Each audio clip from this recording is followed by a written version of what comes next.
Get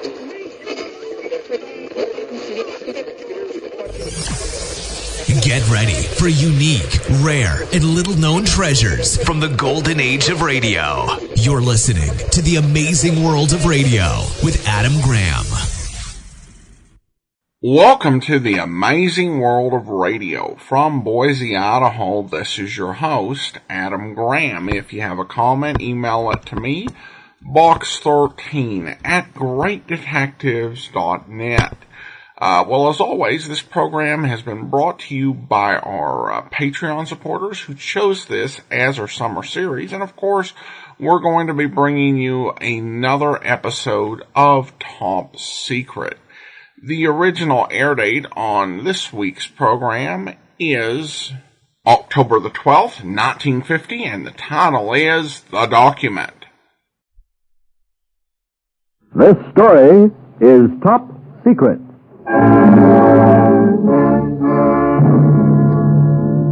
Top Secret, starring lovely Ilona Massey as the Baroness Kerin in transcribed stories of intrigue and espionage set in 1950s war of ideas and ideologies. Tonight, The Document, a story of danger and blackmail, a story labeled Top Secret.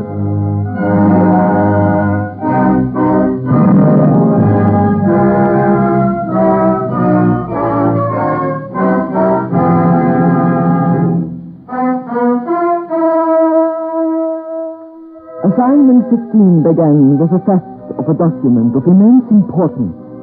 It began with my doing something I had no right to do. It began with a telephone ringing in a strange house. I was sitting in Harrison Arden's den in his vast house on Fifth Avenue in New York. It was a small room, but all around me were the signs of great wealth. A hand-carved desk, oil paintings softly lit. The telephone stopped ringing. I realized it had been answered somewhere else in the great house. And then I got one of those hunches. I had a feeling that this phone call was important, that it would give me a clue to the theft of the document. For a moment I hesitated. It is not difficult for people having a telephone conversation to tell when an extension has been lifted. But I had to risk it. I had to find out what was going on in this magnificent house. Gingerly, I lifted the receiver and listened. Going to wait any longer, Jimmy? You don't have to. I got it. You're sure? Yes, I'm sure. Well, bring it to the club tonight. I'll give you the letter. What's the address again? The Curio Club on 51st between Madison and Park. I'll be there in an hour. And Vendel. Yes, Jimmy. Don't phone here again. This is the end of it, you understand? It's finished. Goodbye, Jimmy. Vendel. Hello? The Jimmy was Harrison Osborne's son. I sat there with my mind in a whirl trying to put together the conversation I had overheard. I had met Harrison Arden twice before. I remembered him as a strong, quiet man. As president of Arden Oil, he was listed as the third richest man in the United States. I sat in the little den, waiting for him and wondering. My dear Baroness, I'm terribly sorry to have kept you waiting so long. Oh, don't apologize, Mr. Arden. I realize you are very busy. Intelligence has assigned you to the case. Yes. What do you want to know? I'd like you to tell me the story from the beginning, please. The document is immensely important. It's virtually a secret treaty with Iran. Yes. The Arden Oil Company is leasing and developing certain oil fields in Persia for the United States. Only 4 copies of the agreement were made. The Shah of Iran has 1, his finance minister has a 2nd, the State Department has the 3rd, and until 24 hours ago, I had the 4th. Where did you keep it? In a wall safe, behind that painting. A document like this in a wall safe? Well, it seemed a reasonably secure place. When was it stolen? 24 hours ago. Besides you, who has the combination of that safe? No one. Who else lives in this house? My son James and 5 servants. Would your son have an opportunity to get the combination of that safe? Baroness, are you suggesting... It is my business to suspect everybody. My son will someday inherit an empire of oil, a capital investment that runs into the billions. He has never done a dishonest thing in his life. I'm sure he hasn't. Tell me, to whom would a copy of this treaty be the most use? Russia. Why? That I cannot tell you. It's one of those things the public never hears about yet, which finally affects the lives of every single one of us. Hello, Dad. Sorry to interrupt. Thought I'd say goodnight. My dear boy, you couldn't possibly interrupt. Baroness, my son James. Baroness Gazer. How do you do? How'd you do? We were supposed to have met once at a party Lady Mendel gave. Yes. Yeah, then I had a polo accident and couldn't go. I'm sorry. How do you feel, Dad? Better, much better. You get to bed early now. Yes. You promised? Yes, I promise. Now run along. By the way, where are you going? Well, Marjorie and I have seen Call Me Madam. Well, you have a good time. Good night, Baroness. I'm very pleased to have met you at long last. Don't keep Dad up too late now. I won't. I'll be home right after the theater, Dad. Good night. Good night. Good night. You wonder that I'm proud of him, Baroness? Of course I don't. Now, where were we? What did the document look like? It was in a sealed envelope written on 4 pages of 8 by 12 paper. Arden oil letterhead. I typed it myself. Mm-hmm. Only 3 people in this country have seen it. The President, one of his confidential assistants, and I. In a sealed envelope. It is absolutely top secret. Mr. Arden, I think I can promise you the document back. You see, I know who took it.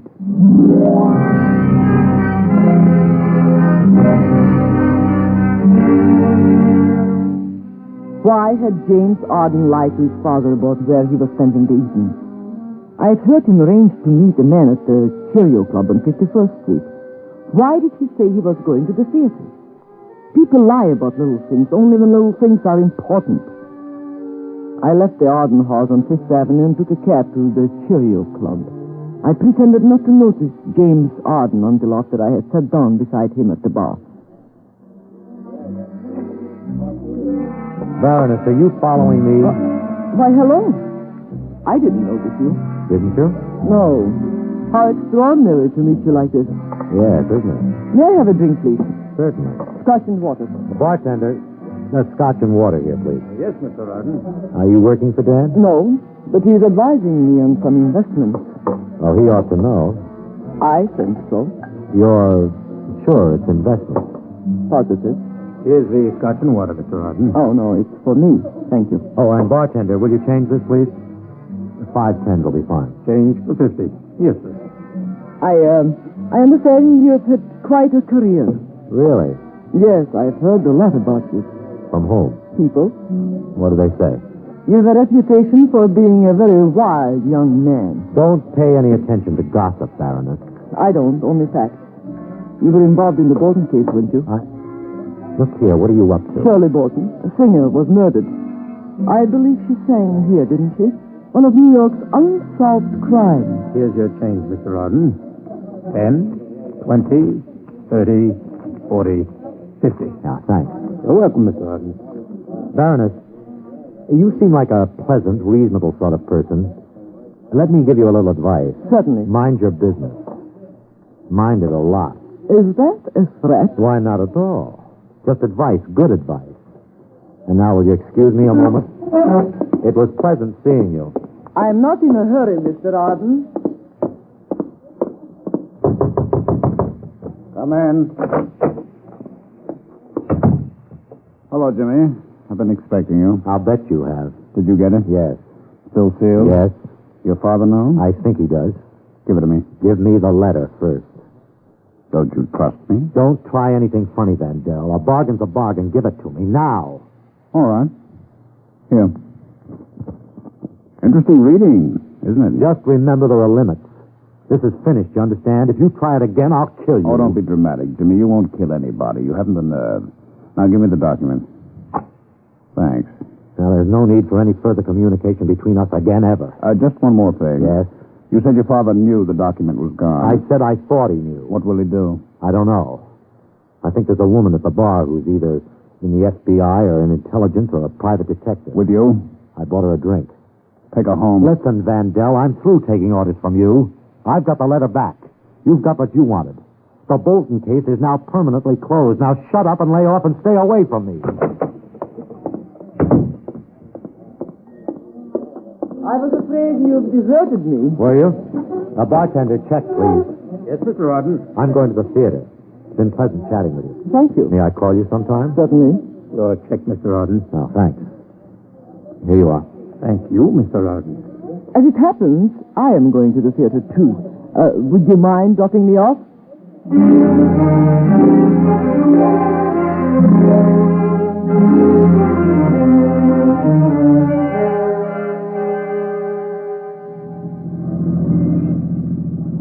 Baroness, you lied your way into this lift, didn't you? Yes, I did. You're not going to the theater at all, are you? In fact, I don't think... Are you crazy? You are not going to the theater either. Put that gun away. Are you out of your mind? Drive to my apartment, Park Avenue and 73rd. Who the devil do you think you are, and what in place... Miss Arden, there are two things you can do. You can do as I ask or get shot. I have a license to carry this gun. I can tear my dress, muck my hair, rip off my necklace, scream and shoot. I will say for self-defense that you attacked me in your car. If you don't think I'll get away with it, you are crazy. Well, Mr. Arden. Okay. You win.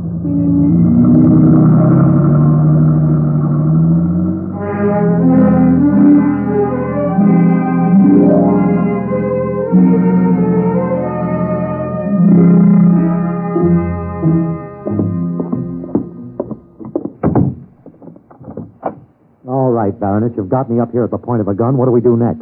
Your billfold. Give it to me. What? Your wallet. Is this armed robbery? Look, Mr. Arden, I'm in business. I saw you change a $50 bill in the bar. So what? Then you left the bar and came back. And you got your wallet out again to pay the check. There was a piece of paper in it. A piece of paper that hadn't been there when you changed the 50. Give it to me. I will not. Give it to me. Try and get it. I want that piece of paper, and I want it now, right now. Otherwise, You I haven't got the nerve to shoot that... You maniac. Give it to me. Next bullet wants me. Look, Baroness, believe me, it's nothing. Give it to me. It's all right. You got Here. this from Art Vandel, didn't you? No. You did. When the orchestra finished playing, you got up and left the bar. Art Vandel is the orchestra leader. You talked to him. Look, I was in a jam. I was in trouble. I didn't do anything wrong, honestly. Don't do anything wrong now, Mr. Arden. Just stand still. Dear Shirley, before I let you walk out on me like this, I'll kill you. I've thought about it all night and... What is this? Please, give it back to me. It isn't what you think at all. The Bolton case? Yes. You killed her? No. This letter was never produced at the trial. There never was a trial. They had no evidence. This is evidence. It isn't. I didn't kill her. It's purely circumstantial. You'd better talk, Mr. Arden, and talk fast. I was being blackmailed. Yes, this letter. Yes. By whom? Art Vandel over the Bolton case. She used to sing in his band. They found her dead in her apartment one morning. At first they thought it was suicide, and then they decided it wasn't. They never found out who did it. I was going with her and wrote a letter that threatened her. But I didn't kill her. I was in love with her. Vandel found the letter in her personal effects, and he's been blackmailing me ever since. This was the end of it. This was to finish it forever. He gave me the letter back tonight. In exchange for what? Money. You're lying. I'm not. If you move once again, I kill you. I had experience in these things, and I'm deadly serious. You had a telephone conversation with Vandel tonight. He asked you if you were sure you got it. Yes, on the telephone in your father's den. If it was money, why would he ask if you were sure you got it? Well, I don't know. You know money when you see it. Of course I know money when I see it. It was just a figure of speech, just one of those It things. wasn't money. It was something else. No. An envelope, sealed envelope, 4 sheets of paper, an Arden oil No. letterhead. Oh, for heaven's sake, don't you understand what you are doing? Don't you realize we are living in the most dangerous times the world has ever known? It was money. I swear it was money. Oh, you do you? What are you doing? Phoning the police? Oh, no, don't. Yes, first the Bolton case should be reopened. Please, don't. Don't move, Mr. Arden. If you force me to shoot again, I'll... Don't phone the police, please. All right. I took it. And give it to Vandel. Yes. Why did he want it? He's in the oil business. Art Vandel was born in Sofia. He was arrested as a spy 8 months ago, but was released for lack of evidence. You have given a foreign agent a top-secret document, which is the property of the U.S. State Department. Do you know what that is? I had to. They could arrest me. Maybe they could even electrocute me. Don't you know what it's like to be suspected for murder? Maybe to be convicted when you didn't do it? And I didn't kill her. I didn't. Which charge do you think is the more serious? What do you mean? Murder or treason?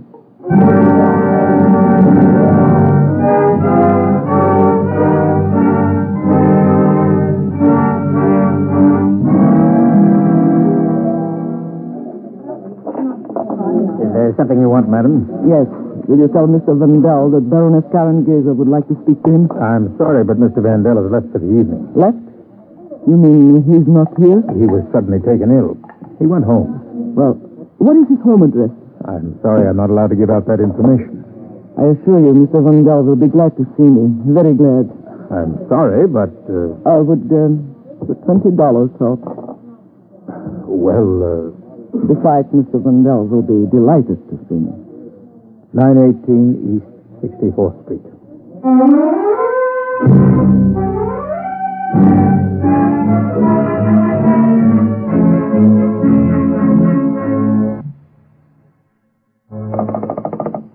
Operator, I'm still waiting for Northport 4123. Or will you ring them again, please? No, I'll hold on. Hello, Carl. I got it. Yes, from young Jim Arden.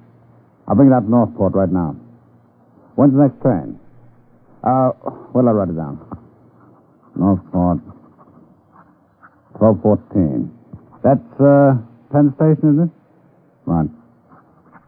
Will you meet me? Or if you're not there when the train pulls in, I'll wait in the parking lot. Okay. Bye.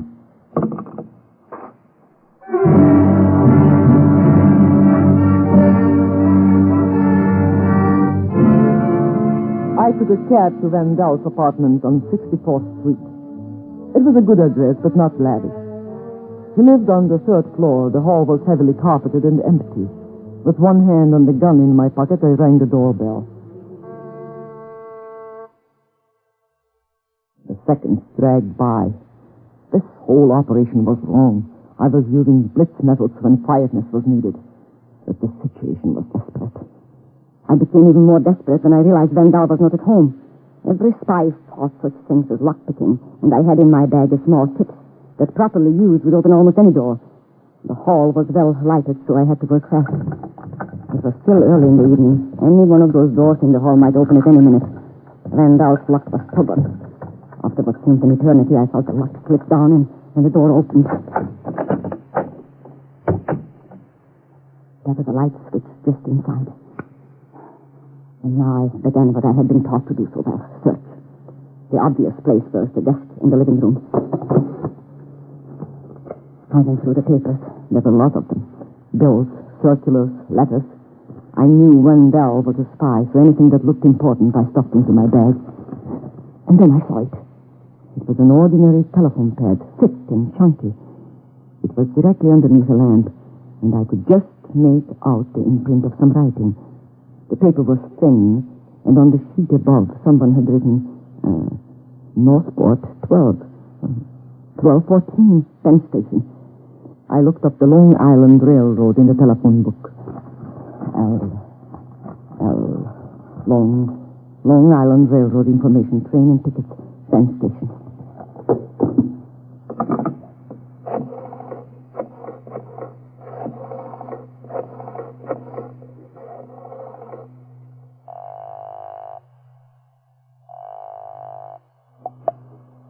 Information. When is the next train for Northport, please? Northport? Yes. That's the Fort Jefferson train, 1214. Thank you.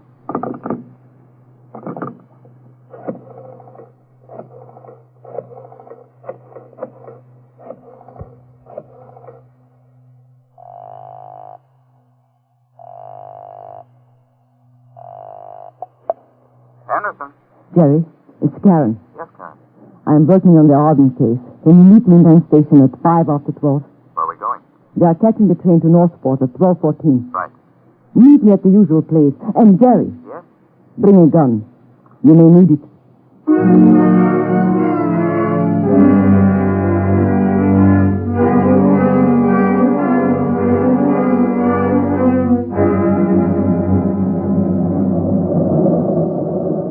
What do you want me to do, Kerin?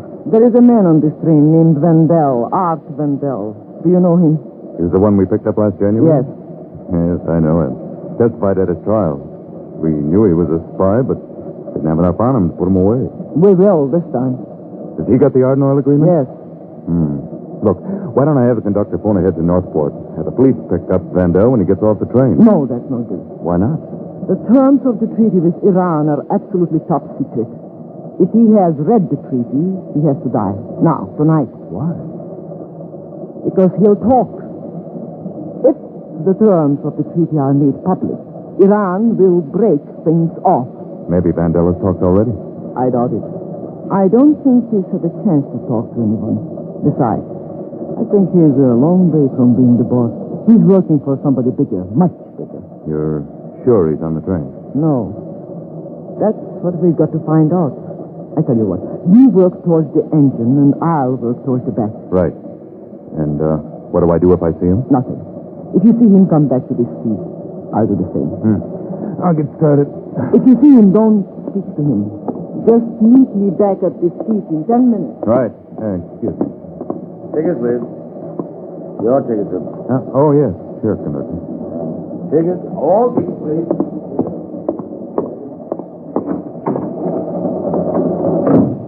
Don't move, Henderson. Vandal, I saw you get on the train. Open that door. Look, Vandal, you're not going to get away with it. We know what you're up to and what you've got. You'll get off easier. Open that door. Hurry up. Open it. Supposing I won't? You want it in the face of the stomach. Open it. Good. Now out you go. Vandal, for heaven's sake, use your...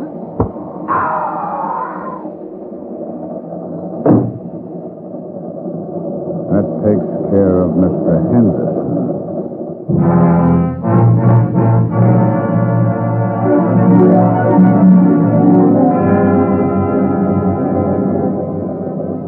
I walked through to the end of the train, then returned to my seat. I didn't see Vandal. After 10 minutes had passed and Jerry Henderson didn't return, I walked through to the other end of the train to look for him. He had vanished. There was no trace of either he or Vandal. And then the train was pulling into Northport. Northport! Northport! I was at the door before the train stopped, and the first one off. I stood on the platform watching for Jerry Henderson, watching for Vandal. 6 people got off. A young couple with a sleepy youngster, an older man and woman, and then Vandal. I knew that this was the moment. I knew that within the next 2 minutes, I would either win or lose. Vandal stood on the platform for a moment as though he was expecting to be met. I pressed myself against the station wall, praying that whoever was meeting him would be late. And then, suddenly, he turned and walked across to the parking lot, where there were several cars parked, crouching like black beetles in the night. The parking lot would be the place. I hurried after him, silently praying that if he was being met, whoever was meeting him would be late. At the end of the lot, he stopped and looked out towards the half-dozen cars parked in the darkness. With my gun clutched tightly in my hand, I waited until I was right behind him. Then, with all my strength, I hit him. He fell forward in his face. I had to turn him over to search his clothes. In the inside pocket of his suit coat, I found it. It was still sealed in the envelope, still unopened. Still top secret.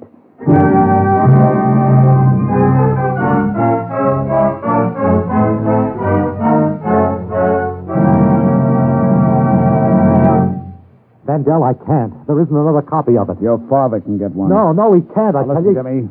I was mugged last night at the Northport station. The document was taken. I think it was a woman. She'll bring it back to your father, and I'm going to be here. Vandal, you promised. You gave me the letter. You've got no proof now. Why can't you leave me alone? I've got 3 photostats of the letter you wrote Shirley Bolton. You what? Photostats, 3 of them. Vandal, you can't do this. Please. Can't I? I'll get it back. I'll do anything. They'll get you for it, Jimmy. They'll put you in that black steel chair, put electrodes around your legs and around your head. But I didn't kill her. I didn't kill her. I loved her. I was going to marry her. I don't think a jury will believe you. I'll get it back. Honestly, I'll get it back. You know this woman? Yeah, she's working for Dad. I think you'd better wake your father up. Listen, Vandal, she's coming here for lunch today. She'll bring it. I know she will. Now, please, go. I'll get it for you. I promise I will. I'll do anything you say. Just get out of this house. All right. But I'll expect you to bring the document to my apartment right after lunch. Remember, right after lunch.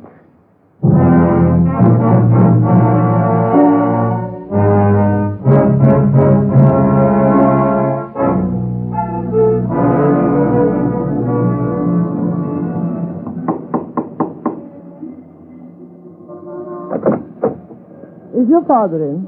Hello, Baroness. Come in. Thank you. In here, please. I'm sorry if I'm a little early. Well, that's all right. Dad will be down in a moment. After you. Thank you. Have you got it? Yes. Give it to me. Oh, for heaven's sake, you're not going to start that again. Listen, Baroness, I haven't much time. Art Vandell made 3 photostats of the letter I wrote to Shirley Bolton. He hates me, and he can send me to the chair. Well, I'm not going. I don't care now if it gets into the papers, if there's a scandal. I'm just not going to die for a murder I didn't commit. You don't have to. I what? Art Vandell hasn't got photostats of that letter. What are you saying? I have them. You have them? Yes, I stole them from a desk in his apartment last night. I have the 3 photostats and the original. Give them to me. Put that gun down. Give them to me. I will give them to you when you put the gun down. That's better. Here. Baroness, I know you don't think much of me, but... I think you stink. To heaven and back. American boys have been dying in Korea. And you, a spoiled rich man's son, trading an oil treaty of immense value for what? For my life. You make me sick. You're weak and no good. And you have no guts and no brains. But I didn't kill her. Art Vandell killed her. I had to do this. I have only one more thing to say. God help the Arden Oil Company if you ever run it. He won't. Dad. Mr. Arden. I've been listening to this conversation. You were shouting, so I couldn't help but Dad, hear it. listen. Be quiet. Dad, you've got to listen to me. Art Vandell had a letter that would have sent me to the chair. I know that. Maybe I shouldn't have done it. But I was afraid. I was so afraid I couldn't eat or sleep or anything. So you stole from your own father. Well, what would you have done? I'll show you in a moment. Baroness, Yes, Mr. Arden. did you get the treaty back? Yes, I did. Have you got it with you? Yes. Here. Thank you. Thank you very much. I wish my son had your courage, your integrity. It appears that he hasn't. It appears that he never will. This is a great, great disappointment to me. I've had nothing more to live for. Dad, listen, please, listen. Will you keep quiet? You're yellow and you're no good. You're not fit for anything except horses and women. Well, you can have them, all you want of them. But that's all you'll have. You won't have the business and you won't have me. Mr. Arden, I do not wish to intrude on your personal affairs, but I will have to report the discovery of this letter to the proper authorities. My son did not kill Shirley Bolton. I killed her. Mr. Arden, what are you saying? I told you to keep quiet. Until I leave this house, you'll do as I say.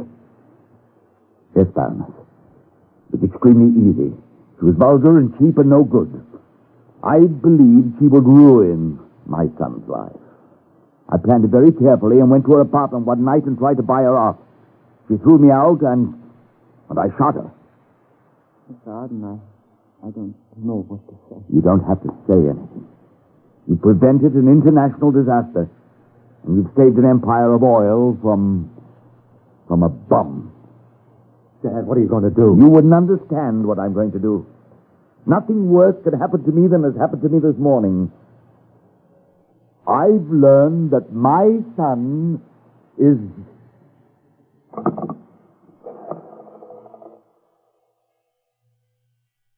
Hello. Operator? Get me the police department. I don't feel like dialing it. I want to confess to a murder.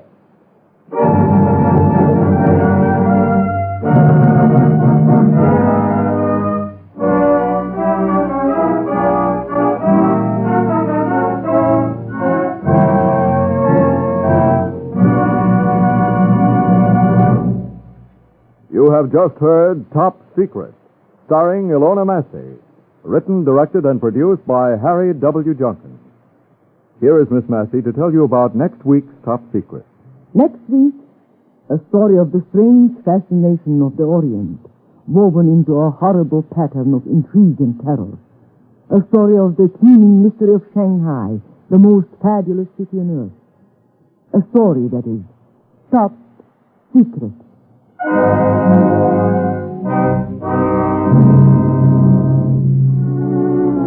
Heard in support of Miss Massey tonight was Jimmy Monks as James Arson, Others in the cast were Horace Brown, Ralph Bell, Donald Buca, and Cliff Owen. The music was composed and conducted by Dr. Roy Shields. And this is Lionel Rico speaking.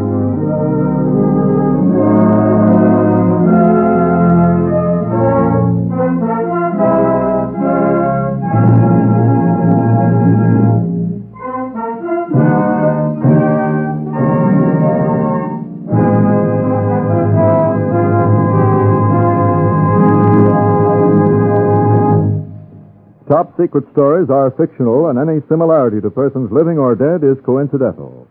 Stay tuned for Herbert Marshall in A Man Called X on NBC.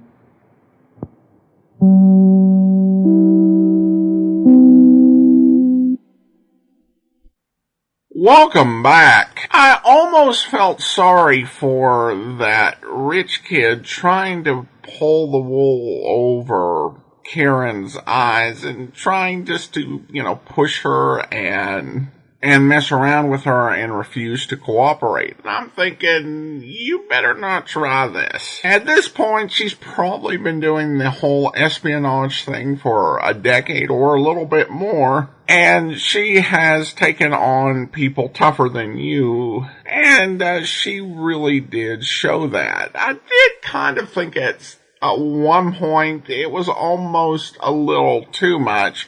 When she suggested that the guy who had the documents would have to die if he'd read the document. That does kind of seem like an extreme measure to go to over some oil documents. But I kind of sense that there probably was not any sort of consultation or expert who help them, try and make this particularly realistic. I thought it was a nice stroke at the end where she had already reclaimed the copies and had been smart enough to know that blackmailers just will always keep copies so they can go back to the well. And now we turn to some listener comments and feedback. And this one is in regards to Episode 0127, The Case of the Tattooed Pigeon. Daniel emails in the commentary of the most recent episode of the Amazing World of Radio, you said the mention of the death of Leslie Howard dated the episode 6/1/1943. However, there's another historic event mentioned, the sinking of the Royal Oak in Scapa Flow, 10/14/39. Which also dates the episode. They not only eliminated nearly 4 years of times, but they reversed the order of the events. Well, good point, Daniel. I don't know if they were naming them in strict chronological order, but yeah, when writing historical fiction, you often have to play with the timelines a little bit, so it makes it seem like these were more close together than they were. And then finally, we have a comment from Jay who emailed in. He writes, thank you for bringing us Top Secret this summer. It's a great series with top-notch plots and acting. I love your old-time radio selections, but often they are more fun than exciting. I find the Top Secret plot suspenseful even by modern standards, and it's refreshing to find a female lead character who's as tough as nails. I looked up the star on Wikipedia, and she really was the beautiful Ilona Massey. As a Hungarian, she came by her accent naturally. Congrats and thanks again. Well, thank you so much, Jay. And that will actually be all for today. I did want to let you know, I'd mentioned that we were planning on taking a break the week of Labor Day. However, Olivia de Havilland passed away at the age of 104, and so we are going to be doing a tribute programs, and those will actually air during Labor Day week, so look for that. And next week, our final circulating episode of Top Secret. In the meantime, send your comments to box13@greatdetectives.net. Follow us on Twitter at Radio Detectives and become one of our friends on Facebook, facebook.com/Radio Detectives. From Boise, Idaho, this is your host, Adam Graham, signing off.